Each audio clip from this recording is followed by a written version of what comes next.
الحمد لله رب العالمين، الصلاة والسلام على نبينا محمد وعلى آله وصحبه أجمعين ومن تبعهم بإحسان إلى يوم الدين. رب اشرح لي صدري ويسر لي أمري واحلل عقدة من لساني يفقه قولي. فأعوذ بالله السميع العليم من الشيطان الرجيم من حمده ونفخه ونفسه. بسم الله الرحمن الرحيم.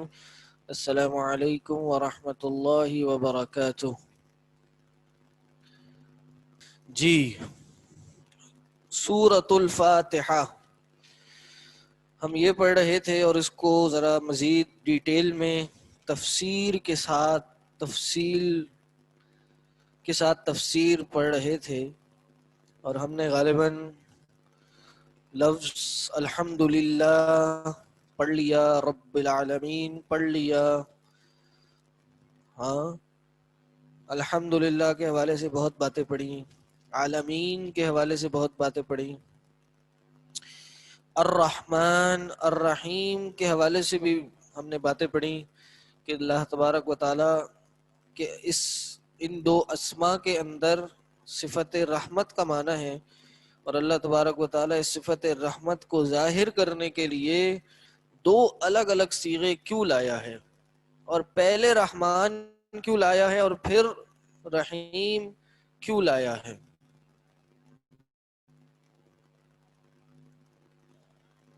صحیح.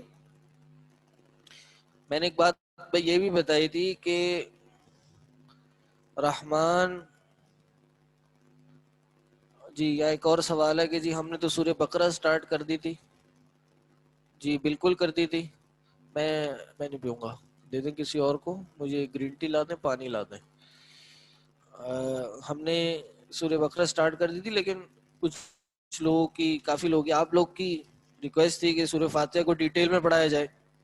صحیح ہے، صرف پورے سورہ فاتحہ ہی اتنے ڈیٹیل میں پڑھ لی جائے، کیونکہ بار بار ہم پڑھتے بھی ہیں، اس کو سنتے بھی ہیں، سمجھتے بھی ہیں، تو صرف یہی چیز ڈیٹیل میں پڑھ لی جائے تو اچھا ہو جائے گا انشاءاللہ. اور اس کے بعد سورہ بقرہ ہم obviously تھوڑی سی کم تفصیل کے ساتھ پڑھیں گے. ٹھیک. تو میں یہ بتا رہا تھا کہ ہم نے سورہ الرحمن الرحیم میں لفظ رحمت جو اس میں صفت پائی جاتی ہے، اللہ یہ دو بار کیوں لایا، اور میں نے یہ بات بتائی تھی کہ جو رحمان ہے اس میں زیادہ مبالغہ،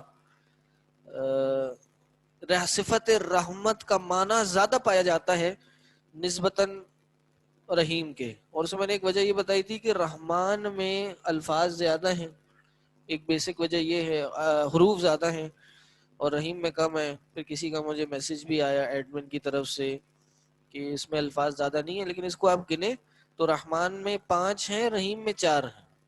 رے، ہے، میم، الف، نون رحمان. رحیم میں رے، ہے، یہ، میم. صحیح. تو یہ 4 ہیں. صحیح. اور پھر اس کی جو مختلف ڈیفرنس ہیں وہ میں نے بتا دیے تھے. آج ہم پڑھیں گے مالک یوم الدین، ایاک نعبد و ایاک نستعین. ایاک نعبد و ایاک نستعین. مالک یوم الدین، اللہ تبارک و تعالی یوم الدین کا مالک ہے. دین کا معنی ہوتا ہے بدلہ دینا، جزا دینا، اور رحمان الرحیم کے بعد جزا کے دن کا مالک ہونے کی صفت بیان فرمائی. پہلے بتایا اللہ مالک یوم الدین ہے، الرحمن الرحیم ہے، پھر بتایا مالک یوم الدین ہے. اس کی بنیادی ایک وجہ یہ ہے کہ اللہ نے جب اپنی صفت رحمت کا ذکر کیا تو اس کے بعد یہ بتایا کہ اللہ رحیم تو ہے لیکن مالک بھی ہے، روزے جزا کے دن کا مالک بھی ہے، جزا بھی دینے والا ہے، اچھے کو اچھی جزا، برے کو بری جزا دینے کا مالک ہے. یعنی ایسا نہیں ہے کہ انسان کچھ بھی کرتا رہے یہ سوچ کے کہ اللہ تو الرحمن الرحیم ہے، مجھے معاف ہی کر دے گا. نہیں، اگر اس دنیا میں انسان نے اپنے گناہوں کی توبہ نہیں کی، توبہ کرنے سے پہلے، کبائر کی توبہ کرنے سے پہلے مر گیا، تو پھر اللہ تبارک و تعالی نے خود کہا ہے کہ وہ قیامت کے دن اس کی جزا انسان کو دے گا، یعنی اس کی سزا دے گا۔ ایک اور چیز یہاں سوال آ رہا ہے، اگر کسی بھائی بہن کے پاس پچھلی کلاس، اچھا جی تو آپ لوگ کریں جی، آپس میں باتیں ذرا کم کریں، صرف مجھ سے کوئی سوال ہے تو وہی بتائیے، ٹھیک؟ مالک یوم الدین، اس کی دو قرات ملتی ہیں، یعنی یہ لفظ دو طرح سے آیا ہے۔ ایک ہے مالک یوم الدین، روز جزا کے دن کا مالک۔ مالک کون ہوتا ہے؟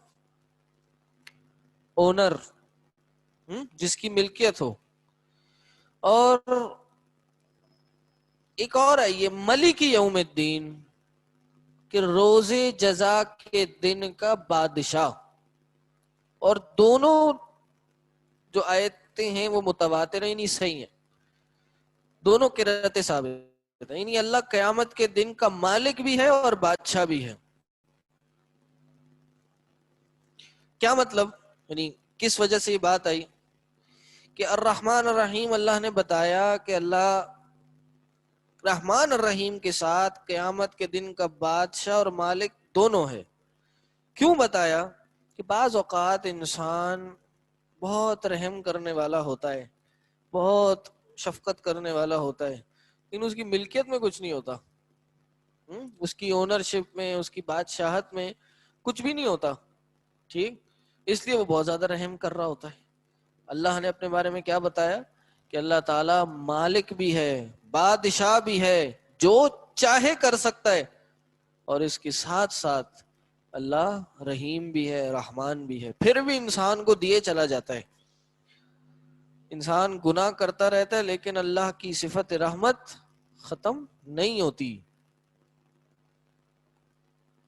اسی طرح بہت سے بادشاہ اور مالک ایسے ہوتے ہیں کہ جب ان کے کنٹرول میں کوئی چیز آ جاتی ہے، ملکیت آ جاتی ہے کسی چیز کی، یا ملوکیت، بادشاہت آ جاتی ہے، تو پھر ان کے اندر سے رحمت ختم ہو جاتی ہے، دل سے رحم ختم ہو جاتا ہے۔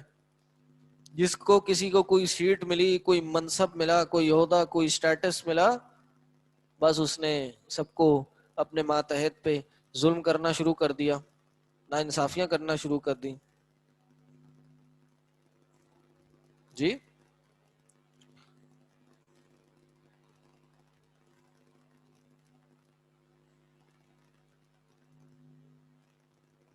پھر ایک یہ معنی یہ بھی ہے کہ انسان بعض اوقات مالک ہوتا ہے کسی چیز کا، لیکن وہ مالک بھی کسی کے انڈر ہوتا ہے، اس کے اوپر کچھ طاقتیں ہوتی ہیں۔ بعض اوقات بادشاہ،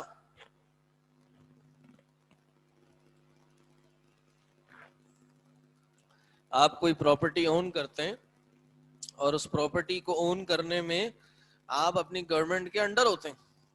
جو سوسائٹیز ہوتی ہیں، جو کمیونٹیز، یہ کے B C a, C D A, یہ ساری آپ کی جو ادارے ہیں ان کے انڈر ہوتے ہیں۔ آپ جو چاہے نہیں کر سکتے اپنی پراپرٹی کے ساتھ۔ آپ ڈی ایچ اے میں جائیں، آپ ایسا نہیں ہو سکتا۔ ایک کوئی آپ نے چھجا بھی بنانا ہے، آپ نے کوئی ایک کمرہ بھی ایکسٹینڈ کرنا ہے، اس کی دیوار لگانی، اس کے لیے بھی آپ کو اپروول چاہیے، صحیح؟ تو اسی طرح دنیا، اللہ نے کیا کہا؟ دنیا میں انسان مالک ہو سکتا ہے، ہوتا ہے، لیکن اس کے اوپر بھی بعض اوقات کوئی نہ کوئی مالک ہوتا ہے، یا کوئی نہ کوئی اوپر کوئی طاقت ہوتی ہے جو اس کو کنٹرول کر لی ہوتی ہے۔ بادشاہ ہوتے ہیں بعض اوقات، ملک کے پریزیڈنٹ، پرائم منسٹر ہوتے ہیں، ٹھیک، لیکن قیامت کے دن اللہ مالک بھی ہوگا اور بادشاہ بھی ہوگا، یعنی تمام کی تمام ملوکیت اور بادشاہت جو ہے وہ ختم ہو جائے گی، یعنی اللہ کے اوپر کوئی بھی نہیں ہوگا، نہ آج ہے نہ کل ہوگا۔ اور اسی سے جڑتا ہے پھر ایک اور معنی ہے، وہ یہ کہ دنیا میں تو پھر بھی آج بہت سے لوگ بادشاہ ہیں، ظاہری طور پر، یا کچھ حد تک کسی چیز کے مالک ہیں۔ قیامت کے دن وہ کسی چیز کے مالک نہیں ہوں گے، نہ بادشاہت ہوگی۔ قرآن میں کیا آتا ہے؟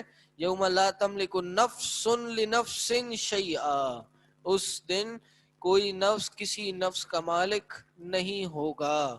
والامر یومئذ للہ، اس دن جو امر ہوگا، جو حکم ہوگا، وہ اللہ ہی کے ہاتھ میں ہوگا. حدیث میں آتا ہے اللہ کے نبی صلی اللہ علیہ وسلم نے فرمایا کہ قیامت کا دن ہوگا، اللہ تعالیٰ اللہ اکبر، تمام لوگوں کو جب وفات دے دے گا، سب ختم ہو جائے گا. ہاں، سور پھونکا جائے گا تو جو جہاں پہ ہوگا ختم ہو جائے گا، موت آ جائے گی سب کو. پھر اللہ کیا فرمائے گا؟ لمن الملک اليوم، آج کے دن کس کی بادشاہی ہے؟ ہاں، یہ قرآن کی بھی آیت ہے کہ لمن الملک اليوم. تو جواب دیا جائے گا للہ الواحد القہار، ایک اکیلے قابض اور دبدبے والے اللہ ہی کی آج بادشاہت ہے، ملکیت ہے. ملک، ملکیت، ملک بادشاہت کو بولتے ہیں، معذرت. ملک جو ہوتی ہے وہ اونرشپ ہوتی ہے. این الجبارون، کہاں ہے دنیا کے جبر کرنے والے؟ این المتکبرین، کہاں ہیں تکبر کرنے والے؟ آج سب ختم ہو گئے، آج کچھ باقی نہیں رہا، سب جو چلے گا آج اللہ کا ہی چلے گا. پھر سور پھونکا جائے گا، پھر اس کے بعد لوگ اپنی ریڑھ کی ہڈی سے جہاں مرے ہوں گے، جس قبر میں ہوں گے، وہاں سے اٹھائے جائیں گے. پھر سب میدان حشر میں جائیں گے، اور پھر وہاں سے قیامت کا دن کہ جو اس کے بعد کے معاملات ہیں وہ شروع ہوں گے. جبار، جبر کرنے والے، قابض ہونے والے. اسرافیل کو موت آئے گی، اسرافیل بالکل آئے گی، جی سب کو موت آ جائے گی. تو یہ اللہ کی رحمت ہے کہ اللہ بادشاہ اور مالک ہونے کے بعد بھی اللہ انسانوں پہ رحم کرتا ہے. اسی لیے اللہ دو صیغے لائے اور بار بار رحم کرتا ہے. یعنی پرماننٹ یہ رحمت ہے، دائمی رحمت ہے، یہ عارضی رحمت نہیں ہے. اللہ تعالیٰ، اللہ کے نبی صلی اللہ علیہ وسلم نے حدیث میں فرمایا کہ اللہ تعالیٰ نے اللہ کی رحمت کے 100 حصے، کتنے؟ 100 حصے، اس میں سے ایک حصہ اللہ تعالیٰ نے اس دھرتی پہ نازل کیا ہے. مثلا کہ ایک حصہ آپس میں، لوگوں میں، جانوروں میں اپنی رحمت کا ڈالا ہے، جس سے وہ ایک دوسرے پہ رحمت کرتے ہیں، جس سے ایک دوسرے پہ رحم کرتے ہیں، ایک دوسرے سے شفقت کا معاملہ کرتے ہیں.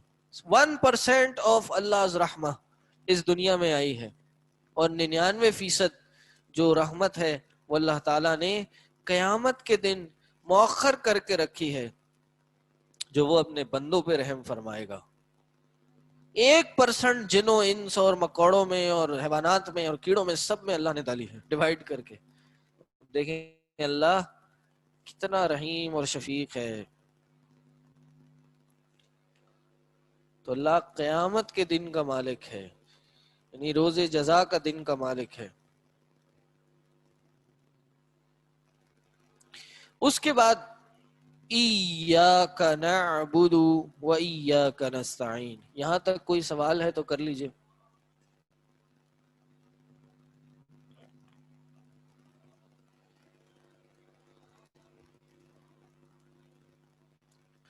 رحمان تو سر عربک میں ایسے نہیں لکھتے. جی ایسے ہی لکھتے، لیکن میم کے بعد الف آتا ہے. مالک اینڈ بادشاہ میں نے آپ کو بتایا نا فرق ہوتا ہے. مالک کسی بھی چیز کے اونر کو کہتے ہیں، بادشاہ کنگ کو کہتے ہیں. اب میں مثلا اپنی گاڑی کا مالک ہوں، لیکن میں کسی علاقے شہر کا کنگ تو نہیں ہو گیا نا. تو یہ فرق ہے. بسم اللہ سورہ فاتحہ کا حصہ ہے. میں نے بتایا تھا کہ بسم اللہ کا سورہ فاتحہ کا حصہ ہونے میں اختلاف ہے. جو صحیح بات معلوم ہوتی ہے وہ یہی کہ یہ اس کا حصہ ہے.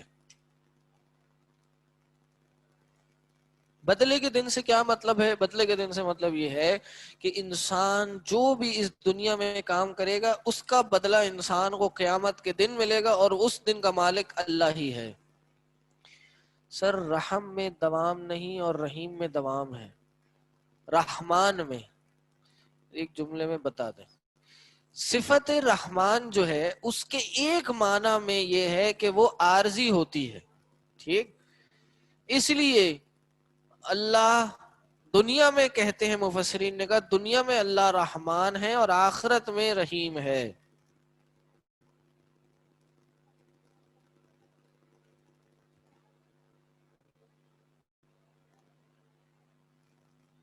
ترجمہ تفسیر یاد بھی کرنی ہے، پڑھنے سمجھنے کے لیے پڑھ رہے ہیں، یاد کر لیں تو بہت اچھی بات ہے. میں کون سی بک سے ٹیچ کر رہا ہوں؟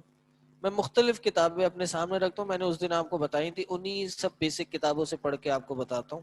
پھر کچھ میرے پاس اپنے نوٹس بھی ہوتے ہیں جو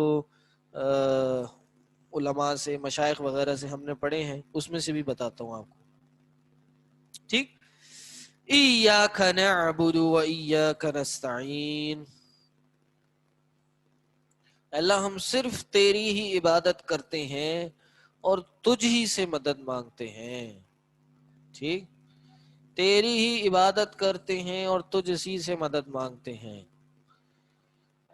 یہ میں نے بتایا تھا کہ اس کا اصل معنی کیا تھا کہ اللہ تیری عبادت کرتے ہیں اور تجھ سے مدد مانگتے ہیں، لیکن چونکہ ایاکا کو پہلے لایا گیا، اس سے اس کا مطلب ہو گیا تیری ہی عبادت کرتے ہیں اور تجھ ہی سے مدد مانگتے ہیں.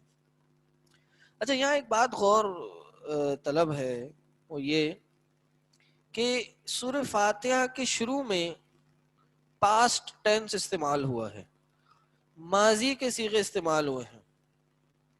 الحمد للہ رب العالمین، یہ ماضی ہے. تمام تعریفیں اللہ رب العزت کے لیے ہیں.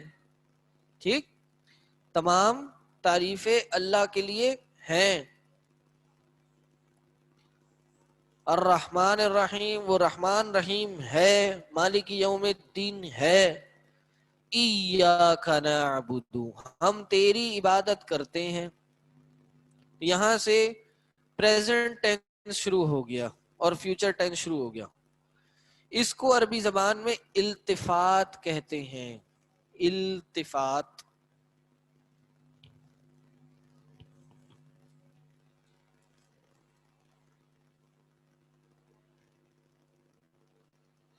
التفات انگلش میں اس کو کہیں گے چینج اوور. یہی ورڈ مجھے اس وقت فی الوقت سمجھ آ رہا ہے. التفات دیکھنا.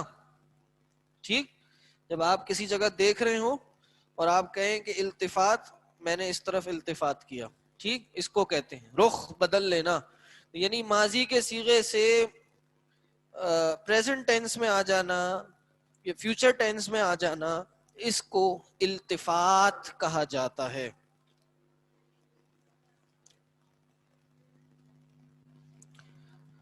یہ کیوں کیا گیا؟ سوال تو یہ ہے نا، یہ کیوں کیا گیا؟ نقطے ڈارک، ہاں جی بہت لائٹ ہے، سوری. ہو گیا، ہو گیا. صحیح، چینج اوور نظر آ رہا ہے.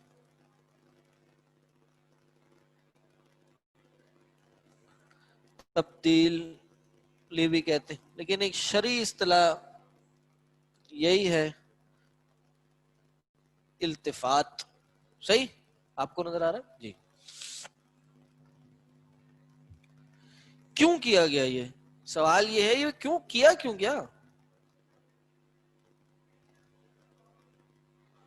جواب یہی ہے کہ جب انسان اللہ تبارک و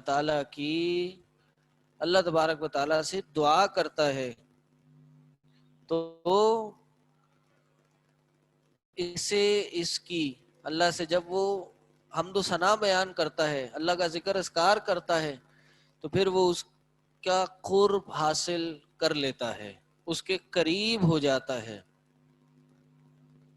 صحیح.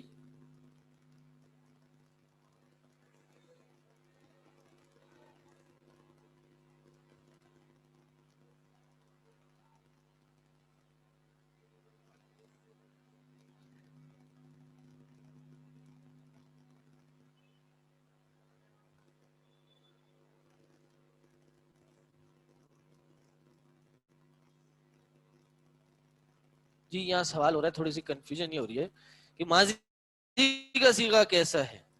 ٹھیک، تو یہ بات سمجھ لیجئے کہ بعض اوقات یہ جو انہوں نے بتایا نا پریزنٹ یونیورسل ٹروتھ، اس میں ماضی کا ہی صیغہ ہوتا ہے، ٹھیک، ماضی کا ہی معنی ہوتا ہے، یعنی اللہ کے لیے جو ہم تھی وہ شروع میں بھی تھی، شروع سے ہے، صحیح.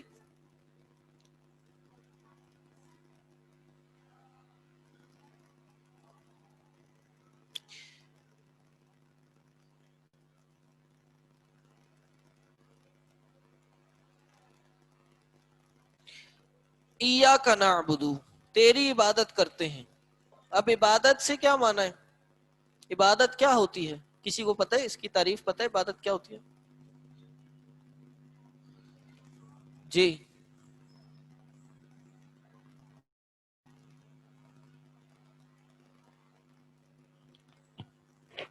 جی عبادت کی تعریف.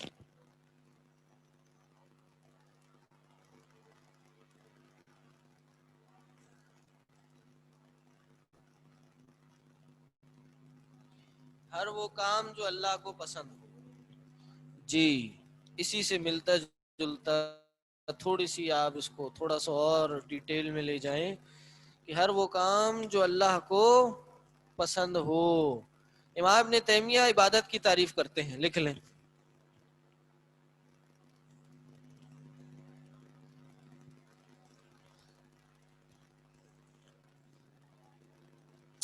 اسم جامع لكل ما يحبه الله ويرضاه. اسم جامع لكل ما يحبه الله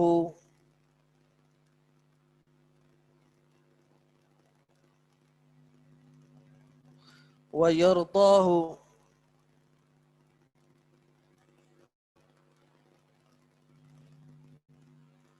نظر آ رہا ہے؟ اسم جامع لكل ما يحبه الله ويرضاه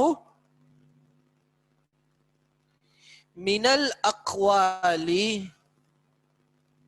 جی میری رائٹنگ جو ہے وہ ماشاءاللہ بہت اچھی ہے، تو تھوڑا سا آپ لوگ کو کمپرومائز کرنا پڑے گا.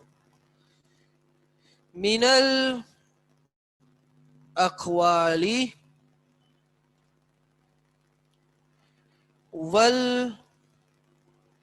والافعال. نظر آ رہا ہے؟ الظاہرہ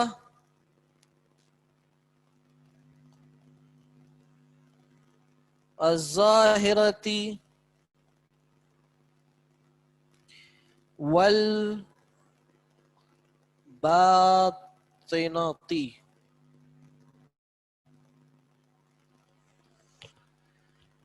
جی یہ ایسی تعریف ہے عبادت کی کہ جو آپ کو اگلے 5 سال تک، اور اس کے بعد اللہ نے آپ کو زندگی دی تو 50 سال تک کام آئے گی.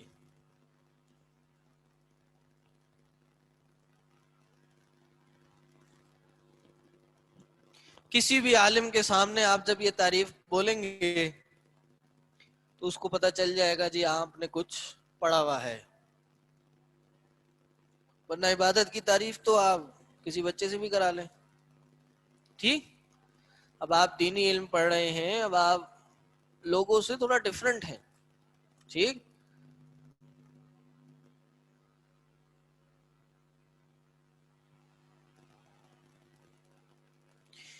اسم جامع لكل ما يحبه الله ويرضاه من الاقوال والافعال الظاهرة والباطنة. ٹھیک، کوئی یہاں پہ بھی لکھ دے چیٹ پہ تو آسانی ہو جائے گی. ترجمہ کرتا ہوں. یہ عقیدے میں بھی استعمال ہوگی، کثرت سے تو عقیدے میں استعمال ہوگی، تفسیر میں بھی ہوگی. کافی آپ کے استاد اور مشائخ عبادت کی تعریف آپ لوگ کو بتائیں گے، پوچھیں گے، تو آپ ایک دفعہ یاد کر لیں، ابد و آباد کے لیے چھٹی ہو جائے گی. اور پھر آپ کو بھی بہت فائدہ ہوگا. عبادت کی تعریف پڑھ کر پتہ چل جائے گا وہ عبادت ہے کیا، کس چیز کو عبادت کہہ سکتے ہیں، اور ہمارا کیا کام عبادت ہے اور کیا کام عبادت نہیں ہے. بات سمجھ آ رہی ہے؟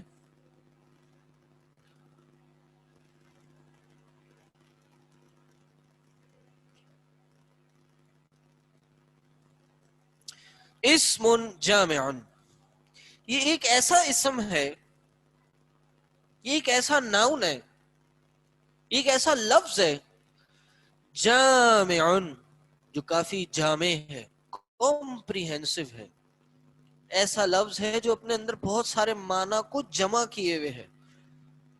یا پھر اسم جامع ایسا اسم ہے جو جمع کیے ہوئے ہے ہر اس چیز کو، لکلی، ہر اس چیز کو جمع کیے ہوئے ہے یہ اسم. کون سا اسم؟ کون سے اسم کی بات ہو رہی ہے؟ جی عبادت کی بات ہو رہی ہے. ایسا اسم ہے ما یحبہ اللہ، ہاں، جو اپنے اندر سموئے ہوئے ہے، چیزوں کو گیدر کی ہوئی ہے، ہر اس چیز کو جس سے اللہ محبت کرتا ہے، ہر اس چیز کو جس کو اللہ پسند کرتا ہے. وَيَرْضَاهُ، اور اللہ اس سے راضی بھی ہو جاتا ہے.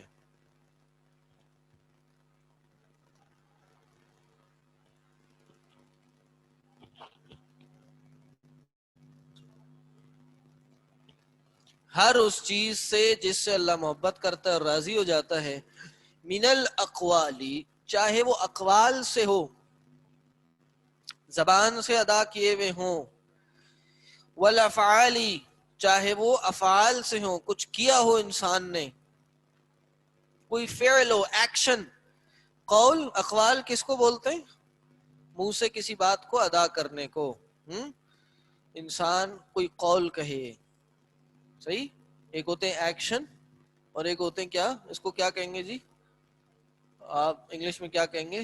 ایکشن اور اقوال، سینگز، یا پھر انسان verbal, yes, verbal communication, words, speech. Speech صحیح ورڈ ہے.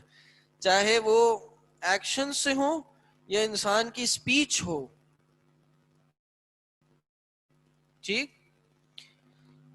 الظاہرہ والباطنہ، چاہے ظاہری ہو، آؤٹ ورڈ ایکشن ہو، ہاں، دیکھ رہا ہو لوگوں کو، ظاہر ہو، جیسے آپ نماز پڑھ رہے ہیں، آپ کچھ پی رہے ہیں، کچھ کھا رہے ہیں، چل رہے ہیں، کر رہے ہیں، کسی کی مدد کر رہے ہیں، ظاہری.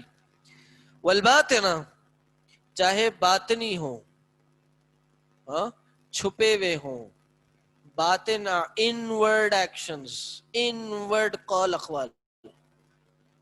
دل میں انسان کسی کا اچھا چاہے، برا چاہے، دل میں انسان کسی سے حسد کرے، کوئی بری نظر لگا دے، دل میں انسان کسی سے نفرت کرے، دل میں انسان کسی کے بارے میں غلط سوچے، دل میں انسان غلط خیالات اپنے دماغ میں لائے، صحیح، یا صحیح خیالات لائے، اچھا سوچے، دل میں انسان اللہ کا ذکر کر رہا ہو، یہ باطنی قول اقوال یا پھر باطنی افعال ہے. یہ سب چیزیں، ان میں سے جو بھی انسان اللہ کی رضا کے لیے کرے گا، اللہ کی خوشنودی کے لیے کرے گا اور اللہ کو وہ پسند ہوگا، وہ عبادت ہے.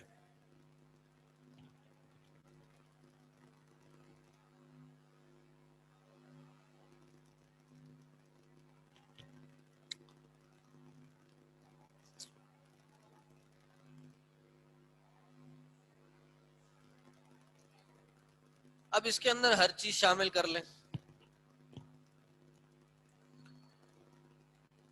اس کے اندر آپ ہر چیز شامل کر لیں. وہ کیا کہ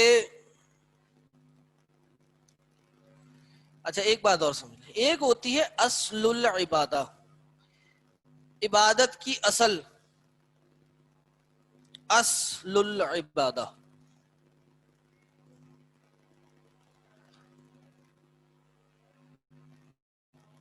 یہ اصطلاح بھی علماء استعمال کرتے ہیں. اصل العبادہ کیا ہے؟ جو قرآن سنت نے عبادت کے طور پہ ہمیں بتائی ہیں، مثلا نماز، روزہ، حج، زکوٰۃ، ذکر، اذکار اور قرآن کی تلاوت، یہ ساری اصل العبادہ ہیں. اس کے علاوہ جو بھی کام انسان اللہ کی محبت اور رضا کے لیے کرے گا، ظاہری باطنی، وہ بھی عبادت بن جائے گی. مثلا انسان گرین ٹی پی رہے ہیں, صحیح, اور نیت یہ ہے کہ میں یہ پیوں گا تو اس سے میرے اندر میں ایکٹیو ہو جاؤں گا, جب ایکٹیو ہوں گا تو پھر میں پڑھاؤں گا, اور میں کیا پڑھاؤں گا, میں قرآن پڑھاؤں گا, اور قرآن پڑھا کے مجھے ثواب ملے گا. تو یہ سارے اس سے پہلے کے جو کام اس نیت سے کیے گئے وہ بھی عبادت بن گئے. چلے یہ تھوڑی سی مختلف مثال ہو گئی. آپ نے صبح فجر کے لیے اٹھنا ہے, ہاں فجر کے لیے اٹھنا ہے. اب فجر کے لیے آپ کیسے اٹھتے ہیں؟ ہم کیا کرتے ہیں جی فجر پہ اٹھنے کے لیے؟ ہاں جی, نیت کر کے سوتے ہیں, ہاں, اور کیا کرتے ہیں؟ ہاں, الارم لگاتے ہیں, صحیح.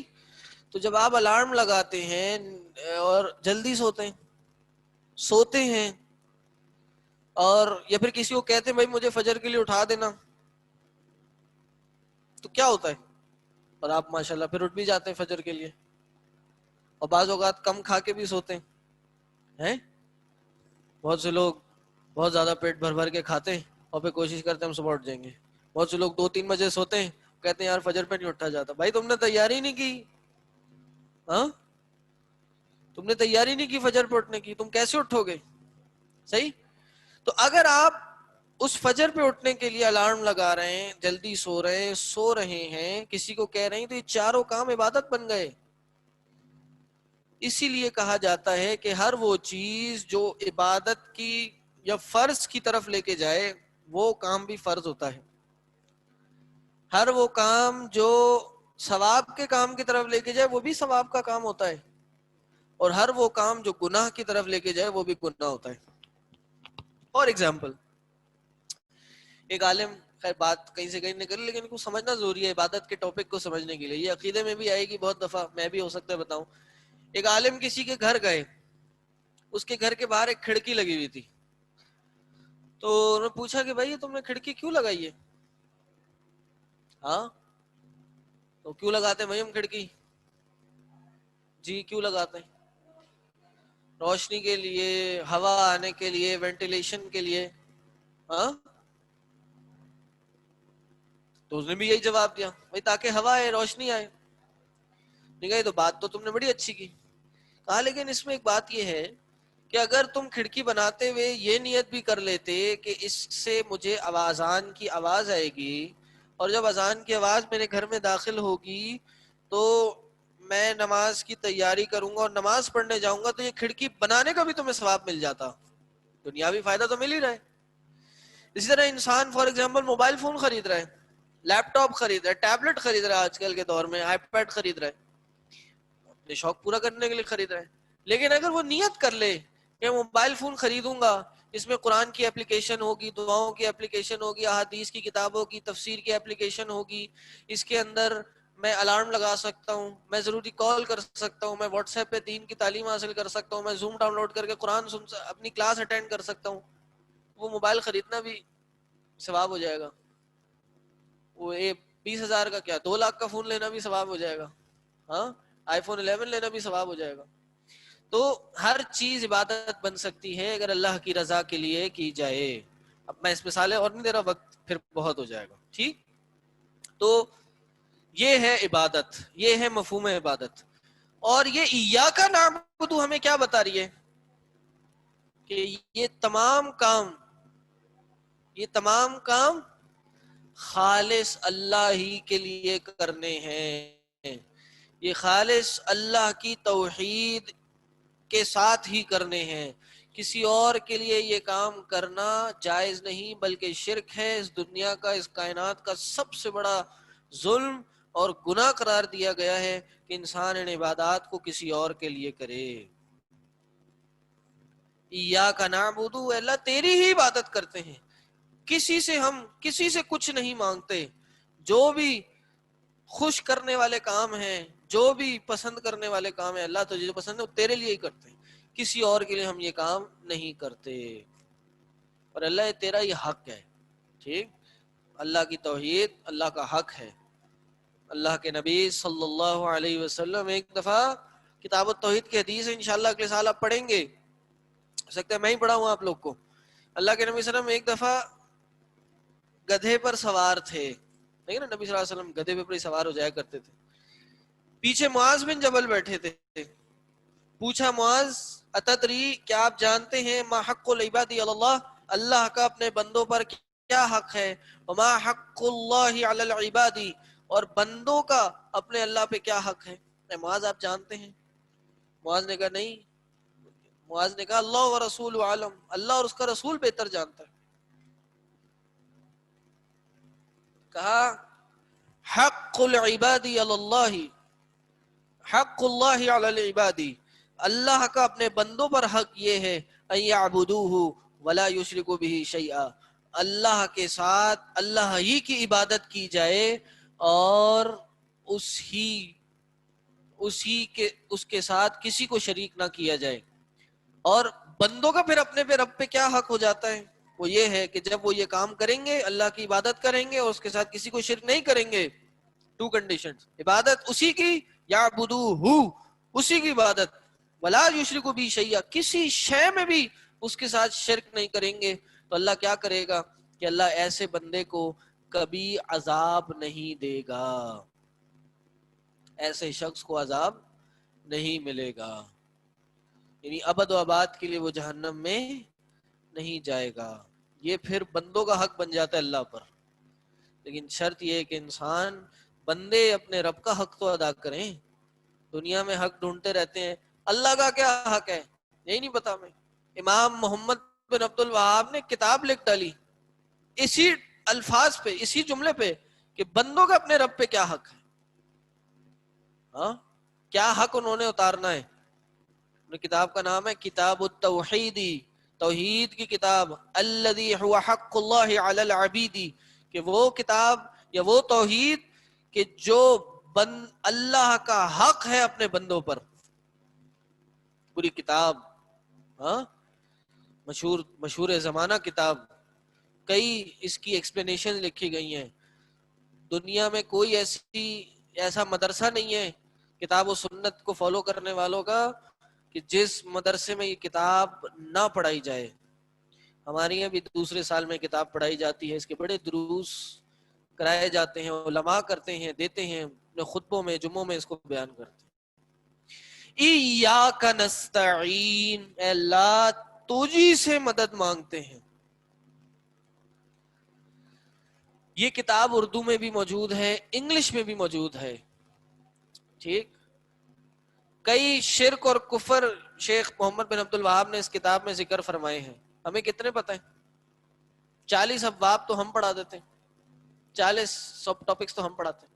کتنی امپورٹنٹ ہے کتاب پڑھنا, دنیا کی ساری کتابیں پڑھ لیتے ہیں. ہاں 7 habits of highly effective people, Harry Potter, اور پتہ نہیں کون کون سی کتابیں پڑھتے ہیں. پڑھنی چاہیے. کتاب التوحید جو بیسک بنیادی انسان کی توحید ہے. ہم سمجھتے ہیں ہم جو بھائی جنت کے ٹکٹ ہی کٹا کے آئے ہوئے مسلمان ہیں, معاہد ہی پیدا ہوئے, معاہد ہی بنیں گے. ارے بھائی یہ اس لیے نہیں پڑھو کہ تم مشرک ہو سکتا ہے کہ تمہارے اندر کوئی ایسا فعل ہو جو شرکیہ ہو, یا تم کر سکتے ہو, یا پھر کوئی شرک کرنے والا اس کو تم روک سکتے ہو اور نہ روک سک رہے ہو, اس لیے پڑھو. ہدایت المستفید بھی کتاب التوحید ہے اور اسی کی شرح ہے. صحیح, القول المفید بھی اس کی شرح ہے, فتح المجید بھی اس کی شرح ہے, التمہید بھی اس کی شرح ہے, توحید الہ العالمین بھی اس کی شرح ہے. صحیح, اللہ اکبر. یہ وہ ہیں جو ابھی بس ذہن میں تھی, باقی تو پتہ نہیں اور بھی ہیں. شیخ سلیمان الرحیلی حفظ اللہ مسجد نبوی کے استاد ہیں, انہوں نے بھی پڑھائی ہے یہ کتاب, آن لائن موجود ہے ان کے دروس. بہت علماء نے, شیخ عبدالرزاق البدر, شیخ محسن العباد کے بیٹے, انہوں نے بھی یہ کتاب پڑھائی ہے. ہر عالم یہ کتاب پڑھا کے گیا ہے.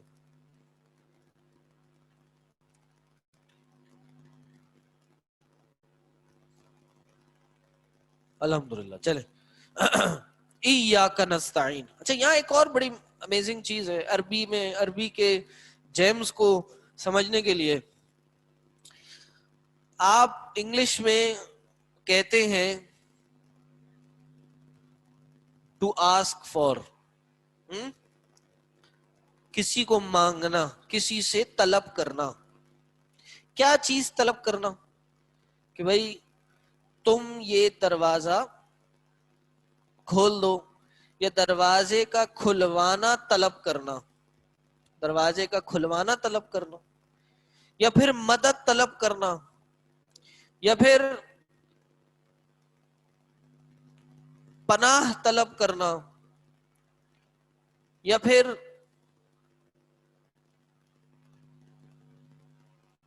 بارش طلب کرنا، یہ اردو میں بولتے ہیں آپ۔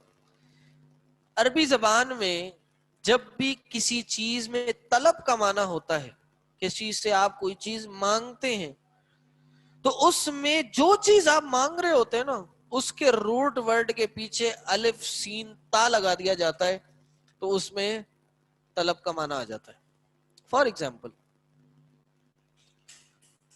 فتح عربی میں کہا جاتا ہے کھولنے کو، صحیح، فتح کھولنے کو کہا جاتا ہے، اور استفتاح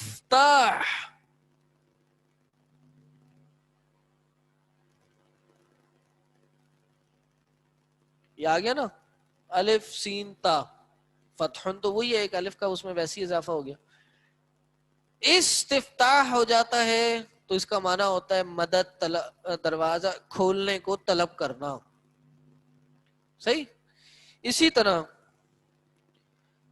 طرح یہ ہے، بات کو شارٹ کرتے ہیں، ایک ہے عون،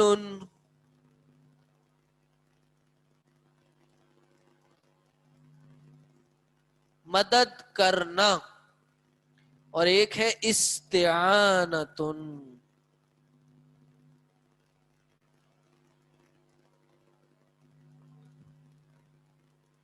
ہاں، مدد طلب کرنا، اور اسی سے آپ کو سمجھ آئے گا غفرن معاف کرنا، اور اس سے کیا نکلے گا جی، کیا بنے گا،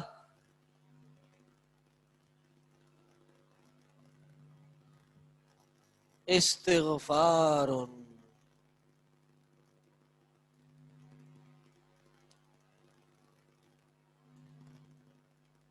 صحیح، مدد طلب کرنا۔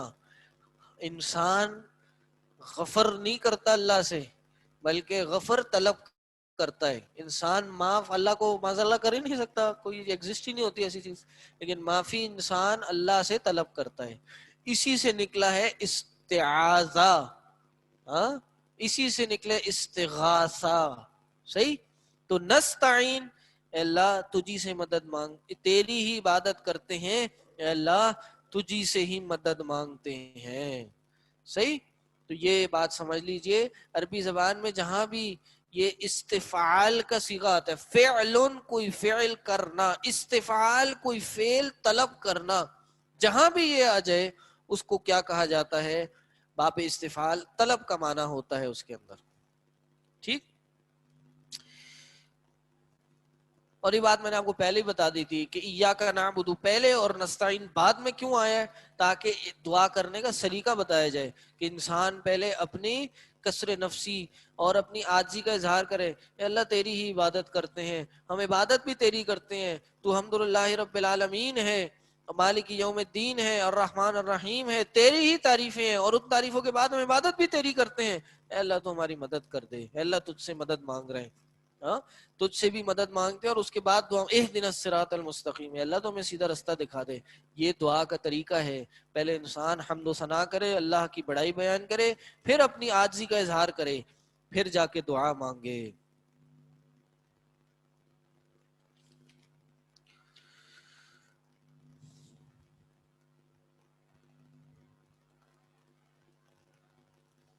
ٹھیک، ایک پوائنٹ اور لکھ لیجئے، ہم یہ کہہ رہے ہیں کہ اللہ تجھی سے مدد مانگتے ہیں، تیری ہی عبادت، اچھا یہ میں ریریز کر دوں، جی کر دوں، آن لائن اسٹوڈنٹس کاپی ہو گیا جو بھی تھا، جی چلو، ہم کہہ تو رہے ہیں، ایک اور کوشچن ہے، ہم کہہ تو رہے ہیں بھائی اللہ تجھ سے ہی مدد مانگتے ہیں، تیری عبادت کرتے ہیں، چلو یہ بات تو بہت لوگ کہہ رہے ہوں گے، ہاں بھائی اللہ عبادت تو تیری کرتے ہیں، ہاں ہم عبادت تو اللہ کی کرتے ہیں، لیکن بعض اوقات مدد تو ہم انسانوں سے بھی مانگ رہے ہوتے ہیں، ہیلپ نہیں مانگتے لوگوں سے.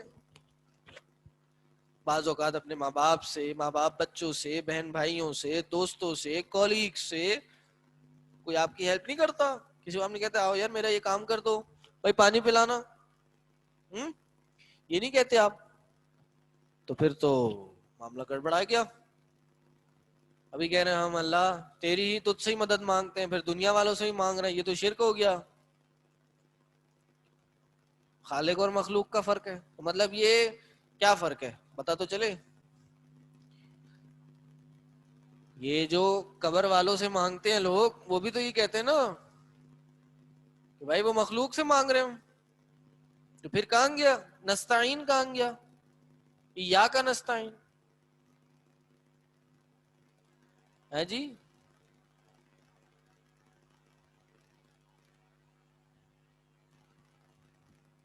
کیا فرق ہے؟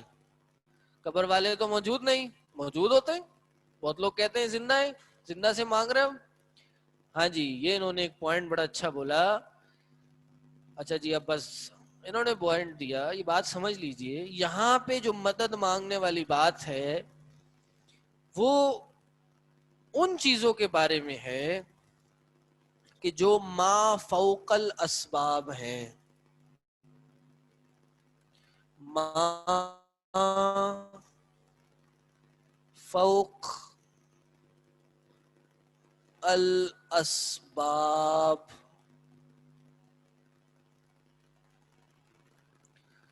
اسباب سے اوپر ہیں. ان سمپل ورڈز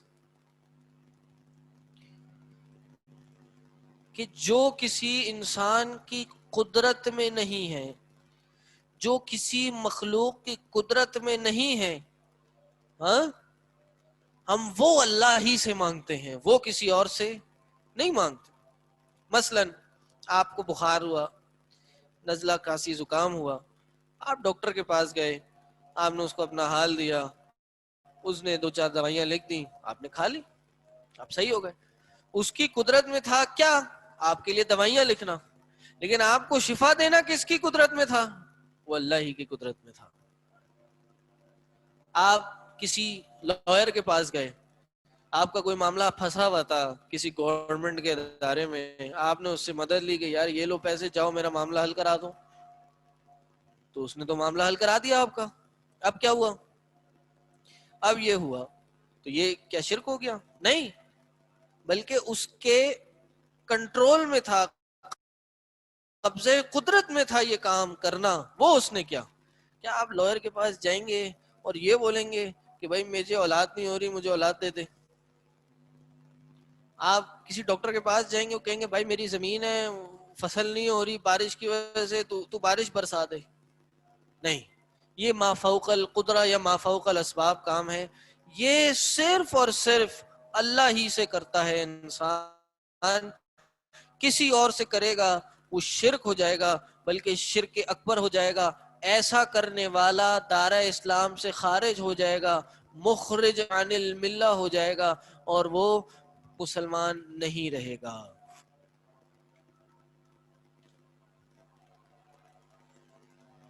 جیسے آتا ہے نا قرآن میں، آپ انسانوں سے مدد مانگ سکتے ہیں. وتعاونوا علی البر والتقوی، آپ نیکی اور تقوی کے کاموں میں ایک دوسرے سے تعاون کیجئے. وہ جو ما تحت الاسباب ہوں، جو قدرت میں ہوں آپ کی، جو آپ کر سکتے ہوں. بلکہ ایک حدیث میں آتا ہے کہ ایک انسان کو جب کہا جائے کسی مدد کے لیے اور وہ کر سکتا ہو تو لازمی کرنی چاہیے، اس کے بغیر نہیں رہنا چاہیے. لیکن افسوس کی بات یہ ہے آج بھی بہت سے لوگ اللہ کے علاوہ اور لوگوں کو پکارتے ہیں اور اپنی جو حاجات جو ما فوق الاسباب ہوتی ہیں ان کو آگے رکھتے ہیں. یا رسول اللہ اغثنی، اے اللہ کے رسول میری مدد کر دیں.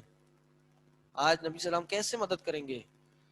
مولا علی اے شیر خدا میری کشتی پار لگا دے. دے گا دے گا داتا دے گا، داتا نہیں دے گا تو کون دے گا؟ بری بری سرکار بری، ہری ہری سرکار بری، میری کھوٹی قسمت کر دے ہری. ہاں میری قسمت صحیح کر دے، میری شادی کرا دے. ہاں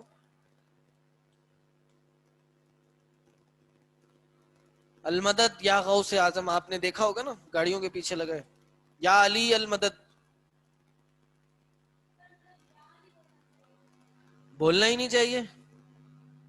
یا بول سکتے ہیں آپ اس کے لیے جو سامنے ہو. آپ نے بولا یا محمد تعال علیہ، ادھر آؤ. آپ نے کہا یا احمد ایتنی ھذا، اے محمد مجھے دے دو، احمد ہی مجھے دے دو. لیکن وہ احمد سامنے کھڑا ہے، اس کے قبضے قدرت میں ہے کوئی چیز جو آپ کو دے رہا ہے. اب آپ اللہ کے رسول صلی اللہ علیہ وسلم سے اولاد مانگیں گے تو نبی صلی اللہ علیہ وسلم تو اپنی زمانے میں بھی یہ نہیں دے سکتے تھے. کیا بے اولاد لوگ نہیں تھے اس زمانے میں؟ وہ بھی جاتے نبی صلی اللہ علیہ وسلم کی درگاہ پہ تالا باندھتے اور ہو جاتا کام. ہاں، یہ کفریہ جملے ہیں، اور یہ آج بدقسمتی سے لوگ مانگتے ہیں. ٹھیک، اجمیر شریف، داتا ہجویری، لال شہباز قلندر کے مزار کرتے ہیں. عبداللہ شاہ غازی یہ کہتے ہیں جی کراچی میں طوفان نہیں آتا، عبداللہ شاہ غازی روک لیتا ہے. کیا ہوا ابھی؟ سب سے زیادہ طوفانی کلفٹن ڈیفینس میں آیا ہے، سب سے زیادہ دبئی کلفٹن ڈیفینس ہے. یہ کفریہ جملے. وہ گھر میں مدفون شخص کیا کرے گا؟ وہ خود اپنی عمارت نہیں بچا سکتا، اپنے مزار پہ ہوا بم دھماکا ہوا، سینکڑوں لوگ مر گئے، وہ نہیں روک سکا. وہ لوگوں کی کیا بگڑی بنائے گا، حاجت روائی کرے گا. یہ ہے جس پہ مجھے اور آپ نے کام کرنا ہے. یہ ہے جس شرک اور کفر کے لیے ہم سب یہاں اکٹھا ہیں، اور ہم نے اسی کی تحریک چلانی ہے، اسی کا ہم نے کام کرنا ہے. اور یہ کیسے ہوگا؟ پڑھیں گے، پڑھائیں گے، توحید پڑھائیں گے، شرک بتائیں گے کیا ہے، پھر ہی لوگ توحید پہ آئیں گے اور شرک سے باز آئیں گے، اور اس دنیا کا عظیم ترین ظلم ختم ہوتا رہے گا. اللہ سے دعا ہے کہ اللہ مجھے اور آپ کو یہ سب کام کرنے کی توفیق عطا کرے، ہم سب کو استقامت عطا کرے، ہم سب کے لیے علم کے دروازے کھولے، اور ہم سب سے اپنے دین کا کام لے. وآخر دعوانا الحمدللہ رب العالمین.